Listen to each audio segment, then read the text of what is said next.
আমরা ঋণ খেলাপিদের জন্য পরবর্তী বাংলাদেশ জাহান্নাম বানিয়ে দেব।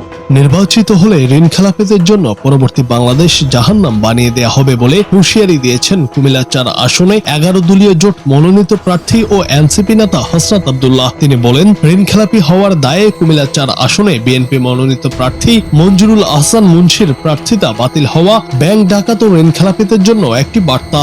আপনি দেখেন, একটা মানুষ ১৩০ কোটি টাকারও বেশি হচ্ছে ঋণ খেলাপি। ২০০৪-৫-এ ১৩০ কোটি টাকারও বেশি ঋণ নিয়ে সে ২০২৬ সালে এসেছে, সে ঋণ পরিশোধ করে নাই। সে বারবার আপনার হাইকোর্টকে ব্যবহার করে নির্বাচনী বৈতরণী পার হওয়ার চেষ্টা করে। ঋণ খেলাপিরা যতই শক্তিশালী হোক না কেন, তারা আর পার পেতে পারবে না। ইনশাআল্লাহ আমরা বিশ্বাস করি ১২ তারিখে জনগণের ভোটে নির্বাচিত হয়ে আমরা ঋণ খেলাপিদের জন্য পরবর্তী বাংলাদেশ জাহান্নাম বানিয়ে দেব। ঋণ খেলাপি এবং ব্যাংক ডাকাতদের বিরুদ্ধে বাংলাদেশ এবং সাধারণ জনগণের একটা যুদ্ধ। আমি এই যুদ্ধটা শুরু করেছি। আজ রোববার আপিল বিভাগে মঞ্জুরুল আহসান মুন্সির প্রার্থিতা বাতিলের আদেশ বহাল রাখার পর সাংবাদিকদের কাছে দেওয়া এক প্রতিক্রিয়ায় তিনি এসব কথা বলেন। হসরত আব্দুল্লাহ বলেন, আপিল বিভাগের আজকের আদেশে জনগণের বিজয় হয়েছে, জালেমের বিরুদ্ধে মজলুমের জয় হয়েছে। ব্যাংক ডাকাতি করে কেউ জনগণের ভোট আদায় করে সংসদে যেতে পারবে না। আপনি নির্বাচনে অংশগ্রহণ করতে হলে এটা পরীক্ষার মতো, আপনাকে টেস্টে পাস করতে হবে, আপনার ফর্ম ফিল আপের টাকা দিতে হবে। আপনি টেস্টে পাস না করেন, ফর্ম ফিল আপের টাকা না দেন, আপনাকে তো পরীক্ষার মধ্যে তো আপনাকে আহ্বান করা হবে না। তো সেই জায়গা থেকে অনেকেই ভাবছে যে ওনাকে হয়তো এটা খুব সিম্পল হয়েছে, উনি উনি 11 বিষয়ে ফেল করেছে, উনি ফর্ম ফিল আপের টাকা দিতে পারে নাই। আমি শুধুমাত্র এই জিনিসটাই নির্বাচন কমিশনকে দেখিয়ে দিয়েছি যে উনি টেস্টে ফেল করেছে, ফর্ম ফিল আপ যথাসময় করতে পারে নাই।